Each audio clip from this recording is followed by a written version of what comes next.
Okay, people, Thor Diecow, it's this week on Blu-ray and DVD plus video on demand or Netflix if you swing that way. We start with The Need for Speed starring Aaron Paul from Breaking Bad, and this time he's not dealing meth, but he is behind the wheel of a very fast car. Have a look.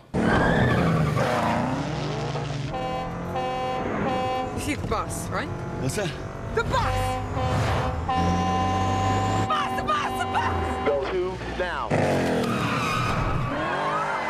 Yeah, the bus there, and you see Imogen Poots and Kid Cudi actually in this movie, and he's not a bad actor. Michael Keaton also, and Dakota Johnson. This is a high-speed tale about an underground driver played by Aaron Paul who sets off on a race for revenge against a wealthy ex-NASCAR driver played wonderfully by Dominic Cooper, who really chews up the scenery after he frames him for a crime he did not commit. You know what? Need for Speed is very silly at times. It's very ridiculous, but I really love the stunts. They didn't go for a lot of CGI enhancement. They wanted to do as much as they could with real cars, real racing, real stunts, and the effects are shown on screen. It is breathtaking in some of the sequences, and Aaron Paul really carries the movie. I know that it wasn't always critically well received. It didn't do that great at the box office. Hopefully it has some longevity on Blu-ray and DVD, and there's some great featurettes on it as well. You go behind the scenes for an up-close look at the intense car stunts they did in capturing speed, making an authentic car movie, plus the Gilbert family, which is 4 generations of professional stuntmen who turned the Mustang Hero car's astonishing grasshopper jump over 4 lanes of traffic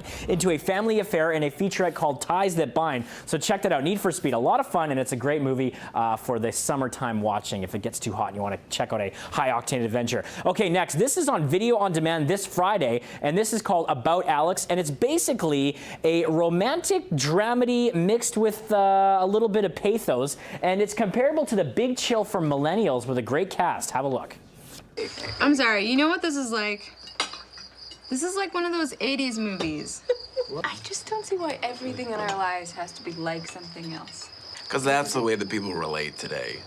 They don't talk about anything. They just reference things. Thank you. Oh, yeah, I had a great weekend. I went to this wedding. You know, actually, it was a lot like Wedding Crashers, but meets Memento.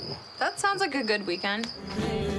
Yeah, some very interesting poignant points brought up here by the cast, which is great, including you see Max Greenfield there from New Girl, Jane Levy from Suburgatory, Max Minghella, who was great in The Social Network, Nate Parker, Aubrey Plaza, Jason Ritter, and Maggie Grace. And they basically all get together. It's the story of 7 college friends who reunite over a 3-day weekend after one of them has an emotional breakdown. So the weekend that ensues renews old crushes and resentments and pushes the friendship and relationships onto the brink as the group tries to speculate on when their simple college years turned into this muddy and complex sort of reality. A great look at the sort of meta culture we have right now with humor and pop culture, and look at social networking and how that sometimes overtakes our lives. If you haven't heard about this one, I do recommend it. About Alex, a nice little film, and as I say, that is out video on demand this Friday. All right, we're going to close it out now with some television, and we've got some great series coming to you, starting with Community, and this is the epic, triumphant return of the creator Dan Harmon in the 5th season of Community, and you can tell he's back because the writing is a lot more sharper in this one. Take a look.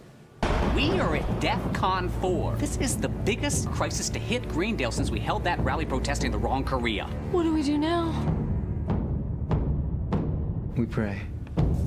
There you have it. Now, Community kind of lost me in season 4. I thought the jokes really fell flat. The writing wasn't as sharp. This one returns with a bang, though. It's so much funny. It feels like it was like vintage sort of beginning of the series years, and it reunites the popular cast, minus Chevy Chase. They did write him out. He had a lot of sort of problems behind the scenes, so he's out, but they replaced him with great guest stars, and the group that we love, the gang, is all there from Greendale.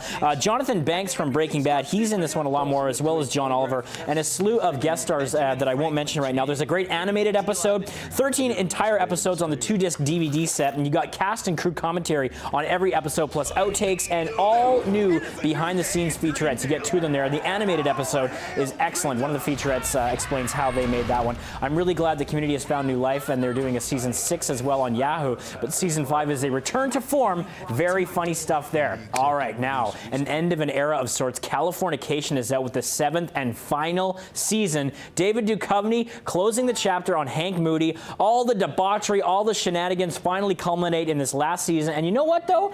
This one is a lot calmer and more toned down because they really wanted to end it, I think, on a more poetic note. They were tired of him being all crazy and zany. You still have a little bit of that in this season, but he finally has to do some growing up as he's coming to terms with raising his daughter, trying to patch things up with his ex-wife, figuring out what he's going to do with his life. And the main premise of this one is he is writing for a television show, and I really like the twists and turns this one took. It was very funny. You finally see some evolution in the character, and it was a very poignant and bittersweet end to the series. And I really enjoyed the final episode. It was beautifully done. It really stayed true to all the characters that they had established. I remember reviewing the first season of this one, not knowing anything about it, and I was delighted all the way through. They weren't always as good. There was a little bit of a lag in the middle, but they end with a bang. Season 7, the final season of Californication. Just great television, and you can check that out right now and collect all the seasons because they are available now. And finally, we leave you with the last one, Awkward. This is from MTV, and it's season 3. Now, in seasons 1 and 2, Jenna was tackling who am I and who do I want to be with, but now in her junior year, she's confronted with the monumental question, who do I want to be? So she's looking ahead, balancing all the relationships and the issues that she's facing in her life. And in the wake of her romance with Colin, she begins to question the stability of her relationship with Maddie and whether she is straying, whether her straying is a sign of something deeper. So the hormones are raising once again, but I love the show because it's a funny and frank look at the teen years and the college years. It's sometimes awkward, and it really does live up to the name of the show. But some great acting and some great character development and just wonderful writing in this show. So MTV has done a great job. Season 3 of Awkward. Check it out now. There you go, people. I'm Thor Dykow. You can check me out on Twitter at Thor Dykow. Let me know what you thought of all of these titles, and if you have some recommendations, I'm all ears. You can check me out every week on breakfasttelevision.ca. See you next time.